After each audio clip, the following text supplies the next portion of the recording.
What if I told you that many of the people who changed America never made the history books?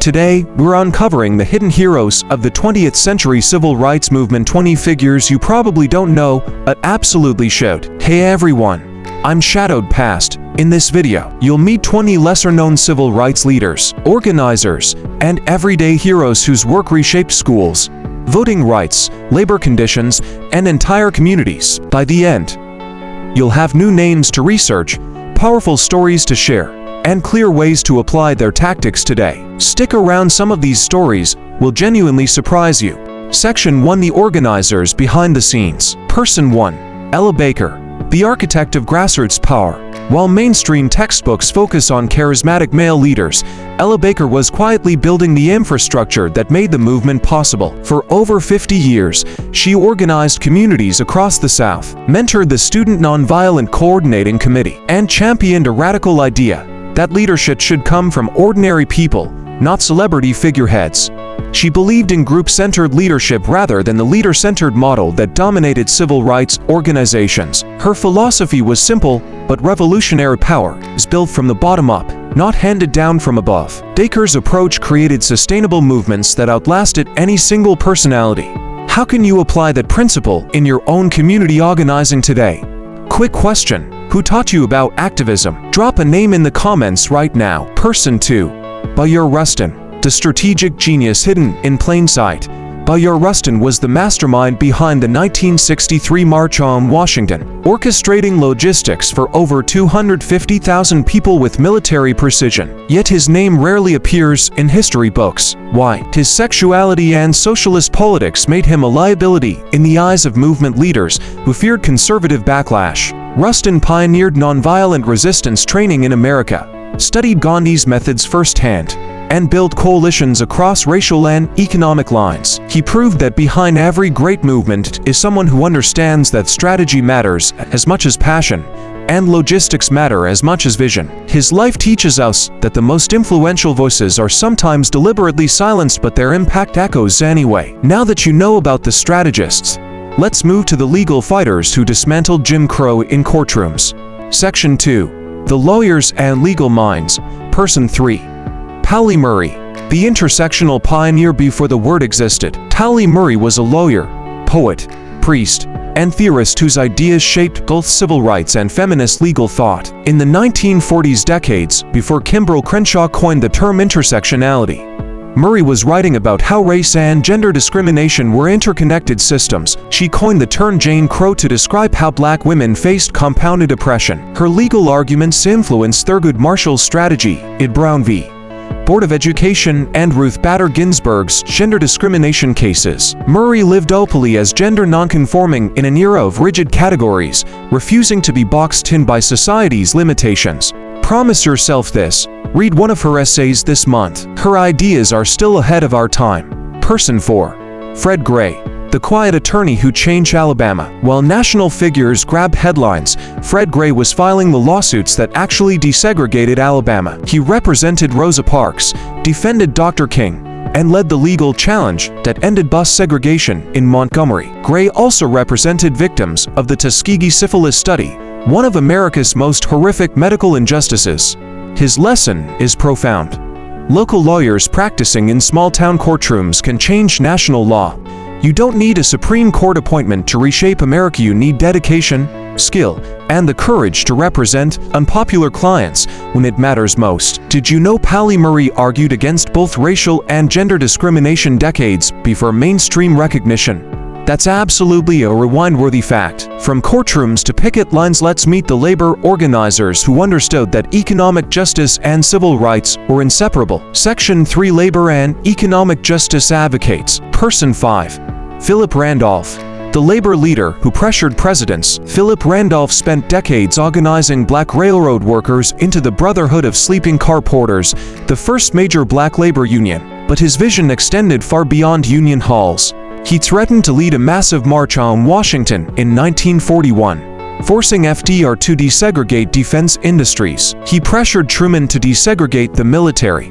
Randolph understood what many missed, that civil rights without economic power was an empty promise. He linked workplace dignity with human dignity, proving that when working people organize, they can move precedents and reshape national policy. Person 6. Fannie Lou Hamer. I'm sick and tired of being sick and tired. Fannie Lou Hamer was a Mississippi sharecropper who became one of the movement's most powerful voices. After attempting to register to vote, she was evicted, beaten, and arrested, but she kept organizing. Her testimony at the 1964 Democratic National Convention, broadcast on national television, exposed the brutal voter suppression Black Mississippians faced daily. But Hamer didn't stop at voting rights. She founded Freedom Farm Cooperative, providing land, food, and economic independence to poor Black families. Her actionable lesson for us: support community land trusts and food sovereignty programs. Economic justice is civil rights. Quick poll: have you ever participated in a voter registration drive? Tell us how it went in the comments. Let's spotlight those who fought segregation in schools and transformed education itself. Section 4. Education and student activists. Person 7. Claudette Colvin. The teenager who went first, 9 months before Rosa Parks refused to give up her seat. A 15-year-old named Claudette Colvin did the exact same thing. She was arrested, manhandled by police, and charged with assault. Civil rights leaders decided not to build a campaign around her case. She was young, pregnant, and deemed too controversial. But Colvin's case became part of broader v. Gale, the lawsuit that actually ended bus segregation in Alabama. Her story reminds us that youth activism is often the spark that ignites change, even when adults don't give young people credit. The next time someone tells you you're too young to make a difference, remember Claudette Colvin. Person 8. Diane Nash. The fearless organizer of nonviolent action. At just 22, Diane Nash was already a masterful strategist. She organized the Nashville sit-ins with military discipline, training participants in nonviolent response to violence. When Freedom Ride seemed ready to collapse after brutal attacks in Alabama, Nash insisted they continue and personally organize the next wave of riders. She negotiated directly with Attorney General Robert Kennedy, refusing to back down even when threatened with imprisonment. Nash is a masterclass in how young people with clarity, courage, and organizational skill can sustain movements when older leaders hesitate. This one's surprising. Claudette was younger than most people realize when she took her stand. Share this if you learned something new. Moving to artists and cultural fighters who understood that changing hearts and minds happens through story and song. Section 5. Writers, artists, and cultural figures. Person 9. Lauren Hansberry. The playwright who sued for housing rights. Lauren Hansberry wrote A Raisin in the Sun, the first play by a Black woman produced on Broadway. But before she was a famous playwright, she was the child plaintiff in Hansberry v. Lee, a Supreme Court case challenging racist housing covenants. Her father fought housing discrimination in court, while she absorbed the lessons that would later fill her writing. Hansberry understood that culture shapes law and public opinion, that a powerful story can change more minds than 1,000 speeches. Her work proved that artists aren't separate from movements, they're essential to them. Person 10. Paul Robeson. The voice that wouldn't be silenced. Paul Robeson was one of the most famous performers in the world, an All-American football player, internationally celebrated singer, and film star. He used that platform to speak against fascism, colonialism, and racism, connecting domestic civil rights struggles with international human rights movements. For this, he was blacklisted, his passport revoked, his concerts canceled.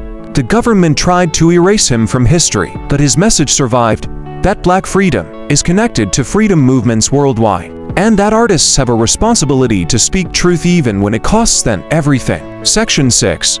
Local leaders who made national change. Person 11. Septima Poinsett Clark. The mother of the movement. Septima Clark created citizenship schools across the South, teaching literacy and civics to thousands of Black adults so they could pass voter registration tests. Her motto was brilliantly simple: train teachers who would train more teachers, creating an exponential ripple effect. She was fired from her teaching job for refusing to quit the NAACP, but that pushed her into full-time organizing. Dr. King called her the mother of the movement, yet most Americans have never heard her name. Her model remains relevant today. Civic education is still the foundation of democratic participation. Person 12. James Farmer. The co-founder who organized Courage. James Farmer co-founded the Congress of Racial Equality Corps and championed interracial, nonviolent direct action when it was a radical concept. He personally participated in the freedom rides, enduring imprisonment and violence. Farmer's strategic thinking pushed the freedom rides to continue even after savage attacks threatened to end them. He understood that movements need institutional structures, not just spontaneous protests. Core chapters across America became training grounds for activists who would lead for decades. If you could bring one of these leaders to speak at your school, who would it be? Drop their name in the comments below. Now, let's explore lesser-known names who changed systems quietly, persistently, working behind the scenes to reshape America's legal architecture. Section 7 Behind the Scenes Policy Architects. Person 13. John Lewis, from youth rebel to congressional icon. While John Lewis became well-known later in life, his early story often gets simplified. As the youngest speaker at the March on Washington, he'd already been arrested dozens of times and beaten unconscious on the Edmund Pettus Bridge. Lewis shows us the complete arc, how youth firebrands can become lifelong public servants without losing their moral clarity. His message was consistent across 60 years. Get in good trouble and never stop fighting. Movements don't just need momentary heroes, they need people willing to serve for decades. Person 14. Charles Hamilton Houston, the legal architect before Brown. Charles Hamilton Houston never argued before the Supreme Court in Brown v. Board of Education, but he designed the entire legal strategy that made that victory possible. As Dean of Howard Law School, he trained a generation of civil rights lawyers, including Thurgood Marshall. Houston's multi-decade plan systematically dismantled Jim Crow's legal foundation, one case at a time. His lesson: lasting change requires patient, methodical strategy, not just passionate rhetoric. Section 8. Women who led locally and carried movements forward. Person 15. Constance Baker Motley, from civil rights attorney to federal judge. Constance Baker Motley wrote the original complaint in Brown v. Board and won 9 of the 10 cases she argued before the Supreme Court.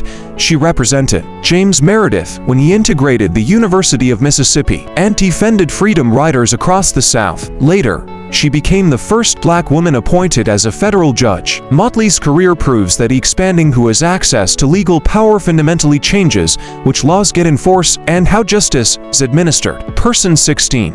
Ruby Doris Smith Robinson, the organizer who held SNCC together. Ruby Doris Smith Robinson joined the Atlanta sit-ins at age 17 and became SNCC's administrative backbone. While others gave speeches, she managed finances, coordinated field operations, and maintained organizational discipline during chaotic times. Women like Robinson often held movements together administratively, while men received public credit. Her exhausting work contributed to her early death, 25. We must remember, movements need unglamorous administrative work as much as they need inspiring speeches.